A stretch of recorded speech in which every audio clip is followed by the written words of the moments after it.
আসসালামু আলাইকুম শিক্ষার্থী বন্ধুরা, তোমরা সবাই কেমন আছো? আশা করি তোমরা সবাই ভালো আছো। আমি আল্লাহর রহমতে ভালো আছি। আজকে আমি তোমাদের সামনে উপস্থিত হয়েছি। আমি মোহাম্মদ হাবিবুর রহমান, সহকারী শিক্ষক, গণিত ও সাধারণ বিজ্ঞান, মগরা পালসেন উচ্চ বিদ্যালয়, মগরা কালিহাতি, টাঙ্গাইল। শিক্ষার্থী বন্ধুরা, তোমরা যারা অনলাইন ক্লাস দেখছো তারা সহ যারাই আমাদের অনলাইন ক্লাস দেখছেন সকলকে আমাদের মগরা পালস ইউনিয়ন অনলাইন স্কুলের পক্ষ থেকে এবং আমার পক্ষ থেকে আন্তরিকভাবে অভিনন্দন এবং শুভেচ্ছা জানিয়ে আজকের ক্লাস শুরু করছি। আমরা আজকে নবম দশম শ্রেণীর গণিত ক্লাস করব। গণিতের আমরা গত 2 দিনে 11 দশমিক অনুশীলনী 11.1-এর কয়েকটা অঙ্ক আমরা সমাধান করেছিলাম। আজকে আমরা চেষ্টা করব আরও কয়েকটি গুরুত্বপূর্ণ অঙ্কের সমাধান করার চেষ্টা করব। তো আজকে আমরা 9 নম্বর অঙ্কের সমাধান করব। শিক্ষার্থী বন্ধুরা, 9 নম্বর অঙ্কের সমাধান করার আগে আমরা তোমাদের কাছে জানতে চাচ্ছি যে যারা এর আগে ক্লাস করেছো ক্লাসগুলো কেমন হচ্ছে তোমরা দেখতেছো আশা করি। আর আমাদের কমেন্টস বক্সে কিন্তু কমেন্টস কম আসতেছে। আমরা চাইবো যে সবাই ক্লাসগুলো দেখবে এবং তোমাদের সমস্যাগুলো আমাদের কাছে তুলে ধরবে। তো ঠিক আছে, আমরা চলো ক্লাসে চলে যাই। এখানে আমাদের 9 নম্বর অঙ্কে দেয়া আছে। 9-এর আমরা খ নাম্বার অঙ্কটা করব, মনে রাখো ভালো করে। 9-এর খতে কি বলা হয়েছে? খতে বলা হয়েছে a/b সমান b/c সমান c/d। শিক্ষার্থী বন্ধুরা, এটাতে আছে আমাদেরকে যে কাজটা করতে হবে সেটা হলো খ নাম্বার অঙ্কে a² + b² + c² into b² + c² + d² সমান ab + bc + cd whole square. এই অংশটা আমাদের দেখাতে হবে। তো আমরা অনেকভাবে অঙ্কগুলো করতে পারি, একাধিকভাবে, কিন্তু আমি তোমাদেরকে আজকে একটা সিস্টেমে দেখাচ্ছি। অনেক সময় সৃজনশীল প্রশ্নে আমরা দেখেছি যে এইভাবে অঙ্কটা আসে, সেজন্য আজকে আমরা এখন যেভাবে সমাধান করে দিচ্ছি একটু দেখো। তো এখানে আমাদের দেখো, আমরা এর আগে পড়েছিলাম 1টা 2টা 3টা, এগুলো একটা অনুপাত, 2টা 3টা ভগ্নাংশ সমান। ভগ্নাংশ হচ্ছে একটা অনুপাত। তো 3টা অনুপাত সমান আছে, আমরা দুইভাবে করতে পারি। খেয়াল করে দেখো, এই প্রথম অনুপাতের উত্তর রাশি দ্বিতীয় অনুপাতের পূর্ব রাশির সমান, এটার উত্তর রাশি পরেরটার পূর্ব রাশির সমান। তো আমরা এই দুটোকে আলাদা করে আবার এই দুটোকে আলাদা করেও কাজটা করতে পারি, কিন্তু আমরা সেই কাজটা করতেছি না। এখন আমরা ধরে নিব যে প্রত্যেকটা অনুপাতের মান থাকবে। আচ্ছা, আমরা এর আগে বলেছিলাম প্রথম ক্লাসে যে একটা রেখা ছিল 10 আর একটা রেখা ছিল 5। তাহলে আমরা ভাগ করলে কিন্তু 4 পেয়েছিলাম, তাই না? তো এখানে দেখো, a কে b দ্বারা ভাগ করলে একটা মান পাওয়া যাবে, b কে c দ্বারা ভাগ করলে মান পাওয়া যাবে, c কে d দ্বারা ভাগ করলে মান পাওয়া যাবে। আচ্ছা বলো তো মানটা কেমন হবে? ইয়েস, মানটা অবশ্যই সমান হবে। তো সেইটাই আমরা ধরে নিলাম যে এই 3টা অনুপাতই যেহেতু সমান, তো ওদের মান হলো কে। ঠিক আছে বন্ধুরা, তাহলে যদি 3 জনের মানে কে হয়, তার মানে কি প্রথমটা সমান কে, দ্বিতীয়টা সমান কে, তৃতীয়টা সমান কে। আমরা এইভাবে যদি লিখি যে সুতরাং c/d সমান কে, তাহলে এখান থেকে কি লেখা যাবে? বা c সমান d কে। c কে আমরা d এর মাধ্যমে প্রকাশ করে ফেলেছি। আমরা পরবর্তীতে একটা কাজ দেব, আমরা একটু পাশে লিখি, জায়গা কম হয়। যদি আমরা পরের অংশটা লিখি b/c, এটা সামান্যত কে লেখা যাবে, কারণ 3টা অংশই সমান। তাহলে আমরা এখানে কি লিখব? বা b সমান c কে। আচ্ছা দেখো, এখানে যদি আমরা c এর মান বসিয়ে দেই, প্রথমে আমরা c এর মান পেয়েছিলাম d কে, তো c এর মান বসাই। c মান বসানো মানে c কে কান ধরে টান দিব, c এর পরিবর্তে চলে আসবে d কে। ঠিক আছে, দিলাম কান ধরে টান, কি আসলো? d কে, ফাইন, ইন্টু কে। তো আমরা কি পাইলাম এখন? b সমান d কে স্কোয়ার। কেন? k ইন্টু কে মানে হচ্ছে কে স্কোয়ার, ফাইন। আমাদের দুটো অনুপাত সমান কে ধরেছি, আমরা কাজটা সেরে ফেললাম। আমরা আরেকটি অনুপাতের কাছে যাই, a/b, এটা সমানও কে। বা কি লেখা যাবে? কে এর নিচে মনে মনে 1 আছে, তাহলে কোনাকুনি গুণ করলে আমরা জানি এখানে আমরা লিখতে পারবো a সমান b কে। এই বিষয়টা তোমরা বুঝো, তাই আমি আর বিস্তারিত বলছি না, এটা অনেক ছোটোবেলার পড়া। তারপরে অনেকের সমস্যা হয় বলে মাঝে মাঝে বলে দেই। a সমান, দেখো এখানে b ইন্টু কে, আমাদের b এর মান আছে d কে স্কোয়ার। তো আমরা b এর কান ধরে টান দিব, দিলাম কান ধরে টান, চলে আসলো d কে স্কোয়ার ইন্টু কে। তো আমরা এখানে পেয়ে গেলাম এ সমান ডি কে কিউব। শিক্ষার্থী বন্ধুরা লক্ষ্য করেছো তো, সি কিন্তু ডি এর মাধ্যমে প্রকাশ হয়েছে, বিও কিন্তু ডি এর মাধ্যমে প্রকাশ হয়েছে, এও কিন্তু ডি এর মাধ্যমে প্রকাশ হয়েছে। অনেক সময় তোমাদের পরীক্ষায় আসতে পারে যে যদি A B C, A by B সমান বি বাই সি সমান সি বাই ডি হয় এবং সমান এটা যদি কে হয় বা অন্য কোনো কিছু ধরে দেয়, বলতে পারে যে ক নাম্বার কোশ্চেনে অনেক সময় আসতে পারে যে এ বি সিকে ডি এর মাধ্যমে প্রকাশ করো। এই জন্য আমরা এই অঙ্কটা এইভাবে করলাম। তো ঠিক আছে, আমরা পরবর্তী অংশে চলে যাই। আমাদের দেখাতে হবে যে অংশ, তার বাম অংশ আমরা লিখব left hand side. Left hand সাইডে আছে A square plus B square plus C square into B square plus C square plus D square. তো আমরা মান বসিয়ে দিচ্ছি। এর মান আছে আমাদের সুন্দর, আমি বেশি কথা বলতে চাচ্ছি না এখন। এর মান হলো ডি কে কিউব, তার উপরে হোল স্কোয়ার, প্লাস বি এর মান হলো আমরা পেয়েছিলাম ডি কে স্কোয়ার তার উপর হোল স্কোয়ার, প্লাস সি এর মান হলো আমাদের ডি কে। তোমরা আমার নির্দেশিকা কাঠি একটু দেখে নিও, ডি কে স্কোয়ার। এরপর আমাদের ইন্টু বোঝাতে হবে, ইন্টু বোঝাইতে গেলে অবশ্যই আমাদের সেকেন্ড ব্র্যাকেট দিতে হবে।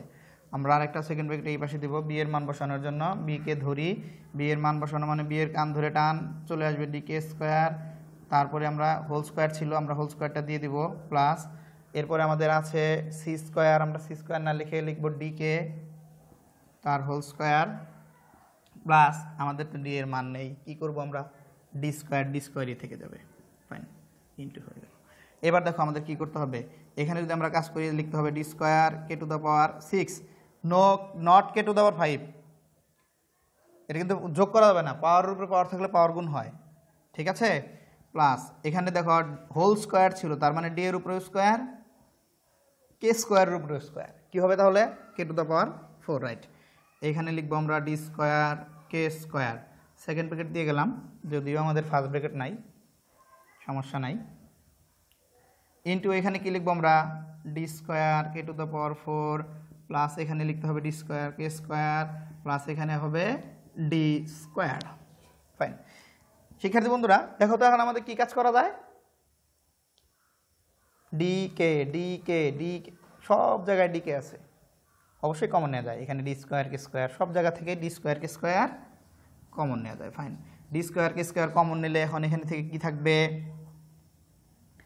কমন নেওয়া মানে ভাগ করা, এই ডি স্কোয়ারকে ডি স্কোয়ার দ্বারা ভাগ করলে কাটা যায়, থাকে না, 1 হয়, লিখতে হবে না 1। K to the power 6 K square দ্বারা ভাগ করলে থাকবে কে টু দ্য পাওয়ার 4, তদ্রূপভাবে এখান থেকে থাকবে কে স্কোয়ার, প্লাস এখান থেকে থাকবে, দেখো এইটাই কমন নিয়েছি, ডি স্কোয়ার কে স্কোয়ার দ্বারা ভাগ, 5 কে 5 দ্বারা ভাগ করলে কত হয় 1, 10 কে 10 দ্বারা ভাগ করলে কত হয় 1, ডি স্কোয়ার দ্বারা ভাগ করলে কত হয় 1, ডি স্কোয়ার কে স্কোয়ার দ্বারা ভাগ করলেও 1 হবে, আমরা সেটা লিখে দিলাম, ফাইন।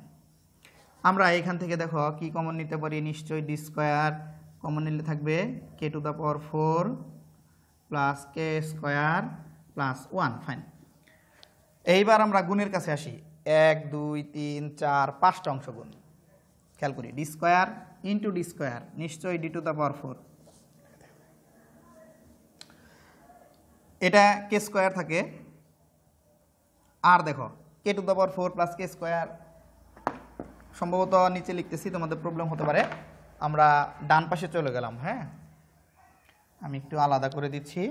আমরা এই ডি স্কোয়ার আর এই ডি স্কোয়ার যদি গুণ করি, নিশ্চয়ই আমার পিছনে দেখতে পাচ্ছ তোমরা, তাহলে আমরা লিখব সমান দিতে হবে, একটু উপরে থেকে লিখি, D to the power 4 K square, দেখো এই রাশিটা দুইটা আছে, K to the power 4 plus K square plus 1, K to the power 4 plus K square plus 1, এটা কি লিখতে হবে তাহলে, K to the power 4 plus K square plus 1 তার উপরে হোল স্কোয়ার। বাস, আমরা আর কাজ করতে পারছি না, এই পর্যন্ত থাকলো। তাহলে তো আমাদের ডান পক্ষ মিললো না, কি করবো এখন, তোমরা জানো যে যদি আমরা বাম পক্ষ লিখে কাজ করার সময় ডান পক্ষ না পাই, শেষ করেও যদি ডান পক্ষ না পাই, তাহলে আবার ডান পক্ষ ধরে শুরু করতে হবে। তাহলে আমরা এবার আবার লিখলাম রাইট হ্যান্ড সাইড, এটা আমাদের ডান পক্ষ, রাইট হ্যান্ড সাইডে ছিল কি A B plus BC plus CD, সম্ভবত এটাই ছিল, তাও আমি একটু দেখে নিব, কারণ কিতাব না দেখে ফতোয়া দিতে হয় না। A B plus BC plus CD, fine. এবার আমরা এখানে লিখব এ বি, এর মান আছে তোমরা জানো, এর মান সুন্দর, কোথায় আছে জানো, ডি কে কিউব, ফাইন। আমরা এখানে লিখব D K cube plus B এর মান ইন্টু বি এর মান আছে ডি কে স্কোয়ার প্লাস বি এর মান আছে ডি কে স্কোয়ার ইন্টু সি এর মান আছে ডি কে এই ডি কে প্লাস সি এর মান আছে ডি কে ইন্টু কে। আমাদের এরপর হোল স্কোয়ার দিতে হবে। এবার দেখি আমরা ডি স্কোয়ার গুণ করলে ডি আর ডি গুণ করলে ডি স্কোয়ার, ডি কিউব আর কে কে স্কোয়ার গুণ করলে কে টু দ্য পাওয়ার 5। এবার কিন্তু আবার 6 লিখো না কেউ, কারণ দুটো ভিত্তি থেকে আমরা সূচক লগারিদমে পড়েছি, দুটো ভিত্তি থেকে একটি ভিত্তি লিখলে পাওয়ারগুলি যোগ করতে হয়। আশা করি তোমরা সেটা বুঝে ফেলছো। প্লাস এখানে লিখতে হবে ডি স্কোয়ার কে কিউব, একইভাবে এখানে লিখতে হবে ডি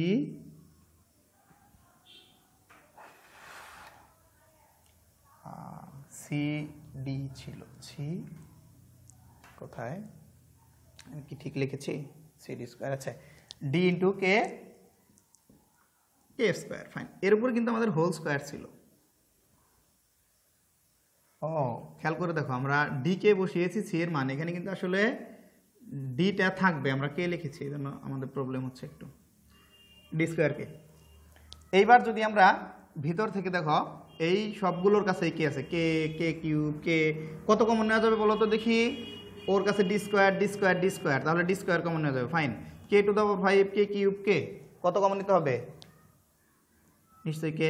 কমন নিলে, কমন নেওয়ার পরে কি থাকে, কমন নেওয়া মানে ভাগ করা, আমরা আগেও শিখিয়েছি। এটা দ্বারা ভাগ করলে কে টু দ্য পাওয়ার 4 প্লাস এই ডি স্কোয়ার কে দিয়ে এটাকে ভাগ করলে কে স্কোয়ার প্লাস 1, হোল স্কোয়ার দিতে হবে।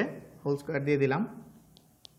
খেয়াল করি হোল স্কোয়ার মানে কি, একটা দুইটা তিনটা রাশি গুণন আছে তার উপরে হোল স্কোয়ার, মানে তিনজনের উপরে স্কোয়ার। দেখি তিনজনের উপরে স্কোয়ার দিই, D square whole square D to the power 4 K whole square K square, এই অংশটা হোল স্কোয়ার মানে K to the power 4 plus K square plus 1 whole square. Fine, এবার আমরা একটু মেলানোর চেষ্টা করি। দেখো এই যে রাইট লেফট হ্যান্ড সাইডে কাজ করেছিলাম, শেষ পর্যন্ত আমরা যা পেয়েছি রাইট হ্যান্ড সাইডের কাজ করে আমরা শেষ পর্যন্ত একই মান পেলাম। তাহলে আমরা কি বলতে পারবো, সুতরাং লেফট হ্যান্ড সাইড মানে বাম অংশ ইকুয়াল রাইট হ্যান্ড সাইড। আমরা এখানে না লিখে শুড লিখতে পারি, অথবা আমরা আবার লিখতে পারি যে সুতরাং এই অংশটা সমান ডান অংশটা, এটা লিখলে সবচেয়ে ভালো হয়। তো তোমাদের সময় স্বল্পতার জন্য এটা শুড লিখে দিলাম, শুড দেখানো হলো। আমি কিন্তু একটি অংশ দেখিয়ে ফেলেছি অলরেডি। তো বরাবরের মতোই আমাদের 9-এর ক নাম্বার অংশটা পড়া থাকবে, একইভাবে করবে।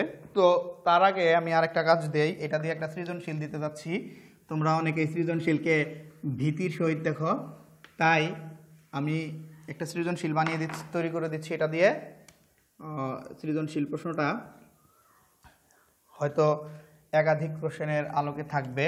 যদি আমরা বলি যে এ বাই বি সমান বি বাই সি সমান সি বাই ডি সমান কে, হলে কথাটা না দিলে হয়তো ক নাম্বারে আমরা বলবো এ বি সি কে ডি এর মাধ্যমে প্রকাশ করো, এ বি সি কে ডি না সরি কে এর মাধ্যমে প্রকাশ করো।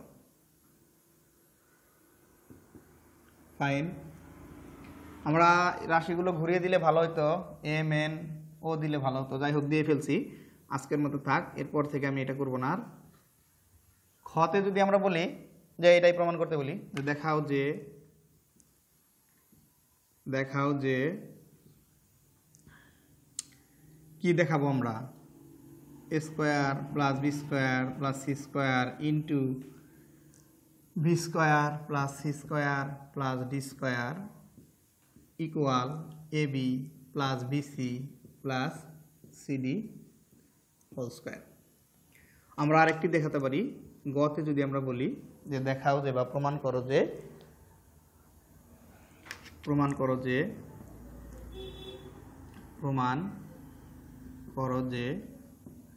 এ square B square C square, পরিচিত লাগছে তাই না, 1/a cube plus 1/b cube, এটাকে আমি একটু পরিচিত লাগতেছে যেহেতু একটু চেঞ্জ করে দিব তোমাদের কনসেপ্টটা ক্লিয়ার করার জন্য। A square B square C square, এক একজনের মেধা এক এক রকম থাকে। এটাকে দিলাম A inverse 3 plus B inverse 3 plus C inverse 3 সমান ইকুয়াল আমরা দেখাবো A cube plus B cube plus C cube, A cube plus B cube plus C cube. যার যার মেধা বুদ্ধি দিয়ে যে যেভাবে পারো সেভাবেই করবে। অঙ্ক আসলে অনেকভাবেই করা যায়, তো আমরা তার মধ্যে কিছু টেকনিক আমরা অবলম্বন করে কাজ করি। সকলের টেকনিক একরকম হয় না, এক একজন এক এক রকমভাবে অঙ্ক করে থাকে। যে যেভাবেই করুক না কেন, গণিতে যদি যুক্তি ঠিক থাকে তাহলে আমাদের কোনো সমস্যা নাই, ঠিক আছে? তো আমরা যেভাবেই করি না কেন এই অঙ্কটা করে নিব আমরা। আর একটা বাড়ির কাজ, এখানে 9-এর আমরা কটা করে দেই নাই, এটার সাথে আমাদের বোর্ডটা একটু পরিষ্কার করে দিচ্ছি, তোমরা একটু উঠায় নিয়ে পরে। আচ্ছা থাক, বোর্ড পরিষ্কার করতে হবে না, এটা আমাদের সৃজনশীল উপর অংশ, বাকি অংশটা আমাদের অঙ্ক। এই সৃজনশীলের সাথে আমাদের যে বিষয়টা পড়া থাকবে 9-এর ক এবং এই সৃজনশীলটা আমাদের বাড়ির কাজ থাকবে HW। আমরা আশা করব এই অংশটুকু তোমরা আমাকে করে দেখাবে। আমি কিন্তু দেখানোর বুদ্ধি দেখিয়ে দিয়েছি। আমরা ছবি উঠিয়ে বা যে কোনোভাবে কমেন্টস বক্সে লিখবো যে স্যার আমি করেছি। যদি আমরা বুঝি যে স্যার আমি করেছি, এই পোস্টটা কোথায় দেখাবো, তাহলে হয়তো আমরা গ্রুপে দেখাই দেওয়ার চেষ্টা করব। তো শিক্ষার্থী বন্ধুরা, আমরা আমাদের 20 মিনিটের ক্লাস, ছোট ক্লাস হয়, ফলশ্রুতিতে আমরা অনেক বেশি তোমাদেরকে পাঠ দান করতে পারি না। আর আমরা কিভাবে পাঠদান করলে অনলাইনের মাধ্যমে তোমরা ক্লাসগুলো দেখে কিভাবে উপকৃত হবে, কোথায় বুঝতে সমস্যা হচ্ছে, এই এই প্রশ্নগুলো কিন্তু অবশ্যই আমাদেরকে করবে যে স্যার আমার এইখানে সমস্যা হচ্ছে, আপনি যদি আমাকে এইভাবে না বুঝিয়ে আরেকটু এইভাবে বোঝাতেন তাহলে আমরা বেশি করে উপকৃত হতাম, বুঝতে পারতাম। হয়তো সেক্ষেত্রে আমিও আমার ধারণাটা চেঞ্জ করে অন্যভাবে পড়াবো। তো একজন মানুষ সব কিছু জানে না, যতটুকু আমি জানি আমি চেষ্টা করতেছি তোমাদের জানানোর জন্য। তারপরেও ভার্চুয়ালি কথাবার্তা তো অনেক সময় আমাদের অনেক কিছু মনে থাকে না যে কিভাবে পড়ালে শিক্ষার্থী বেশি উপকৃত হতো। তো সেক্ষেত্রে তোমরা আমাদের পরামর্শ দিতে পারো। যারা অভিভাবক আছেন আমাদের চেয়ে অনেক বেশি বুঝেন, অনেকে অনেক বেশি বুঝেন, আমরা সব বিষয়ে বেশি বুঝি না। তো সেক্ষেত্রে আমাদের পরামর্শ দিতে পারেন। টেকনিক্যাল কোনো প্রবলেম হলে টেকনিক্যাল প্রবলেমগুলো কীভাবে সলভ করা যায়, ক্লাসগুলো সম্পর্কে একটু পরামর্শ দিবেন। আমি সব ক্লাসের শুরুতে অথবা শেষে একটু মোটিভেশনাল কথাবার্তা বলে থাকি। এটা আমার ভালো অভ্যাস না বদ অভ্যাস জানি না, কারণ এখন আমি চেষ্টা করলে হয়তো আর একটা অঙ্কের কিছু অংশ করে দিতে পারতাম, বাট আমি কিছু কথা বলতেছি। আমি মনে করি যে এই কথাগুলো খুবই গুরুত্বপূর্ণ, কারণ আমি শুধু পড়ায় গেলাম, স্টুডেন্ট কিছু বুঝলো না, তাহলে তো হবে না। সেক্ষেত্রে সকলের মতামত আমার দরকার। আমি চাই যে সবাই আমাকে মতামত দেবেন, আমি আমার পাঠকে আমি আরও কীভাবে অনেক সুন্দরভাবে সকলের কাছে উপস্থাপন করতে পারি সেই বিষয়টা আমার জানা দরকার। এই জন্য আমি আপনাদের কাছে এই কথাগুলো বললাম। শিক্ষার্থীরা যারা আছো, আমাদের অনলাইন ক্লাস শুরু হয়েছে, যারা দেখতেছো তাদেরকে তো অবশ্যই অসংখ্য ধন্যবাদ। আমরা কিন্তু অনলাইনে তোমাদের পরীক্ষার ব্যবস্থা করতে পারবো গুগল ক্লাসরুম ব্যবহার করে এবং গুগল গুগল শিট ব্যবহার করে। আমরা কিন্তু আমাদের স্কুলের অলরেডি আমরা 2জন টিচার গুগল শিট ব্যবহার এবং গুগল ক্লাসরুম ব্যবহার করে কীভাবে পরীক্ষা নেওয়া যায় সেই বিষয়ে আমরা জেনেছি। তোমরা এই কথাটা একদমই চিন্তা করো না যে আমরা দেখে দেখে পরীক্ষা দিব স্যার, এবং সেই সুযোগই পাবে না। যখন আমরা এই পরীক্ষাটা নিব তখন তোমাদের কিন্তু ট্যাব, তোমরা যখন আলাদা ট্যাব ব্যবহার করতে পারবে না। ব্রাউজারে গিয়ে যে আলাদা ট্যাব ব্যবহার করা হয়, যে রিফ্রেশ করতে পারবে না, রিফ্রেশ করলে প্রশ্নটা বাতিল হয়ে যাবে, তুমি আর উত্তরই করতে পারবে না। তাহলে চিন্তা করে দেখো, আমরা এমন সিস্টেমে তোমাদের জন্য কোশ্চেন করে তোমাদের বাসায় পাঠিয়ে দেবো। কারো হেল্প নিয়ে পরীক্ষা দিতে পারবো না, একদিন পরে পরীক্ষা দিতে পারবো না। আমাদের এখন বর্তমানে অনেক সময় আমরা দেখি যে পরীক্ষা নেই আমরা ফেসবুকের গ্রুপের মধ্যে বা অন্য কোনো মাধ্যমে নিয়ে থাকি। আমাদের সেটা সম্পূর্ণ একটা নতুন সিস্টেম আছে, আমরা কিন্তু অলরেডি ট্রেনিং করেছি। আমরা চেষ্টা করব যে কোশ্চেন করে তোমাদের পরীক্ষা নেব। এই যে ক্লাসগুলো করাচ্ছি এর আলোকে কিন্তু আমি নিশ্চিত পরীক্ষা নেব, 100% থাকো তোমরা। কারণ পরীক্ষাটা এই জন্য না যে শুধু পরীক্ষা চিন্তা করেই করবা, আসলে তুমি কতটুকু জানতে পারছো সেটাই সেই জন্যই আমরা পরীক্ষা নিতে যাচ্ছি। এটাতে ভয়ভীতির কিছু নাই। তোমাকে পরীক্ষায় অংশগ্রহণ করে করে নিজের যে ভয়ভীতিটা আছে সেটা দূর করতে হবে। আর এখন করোনার সময় যদি তুমি পরীক্ষা না দাও, হুট করে পরীক্ষায় অংশগ্রহণ করলে কিন্তু তোমার এটা ভালো হবে না। সেজন্য আশা করি তোমরা আমাদের গুগল ক্লাসরুমে পরীক্ষা দেবে, আমরা তোমাদের সব কিছু জানাবো। তো আমি আর কথা বাড়াচ্ছি না, সকলে সুস্বাস্থ্য দীর্ঘায়ু কামনা করে আজকের ক্লাস এখানে শেষ করছি। আসসালামু আলাইকুম।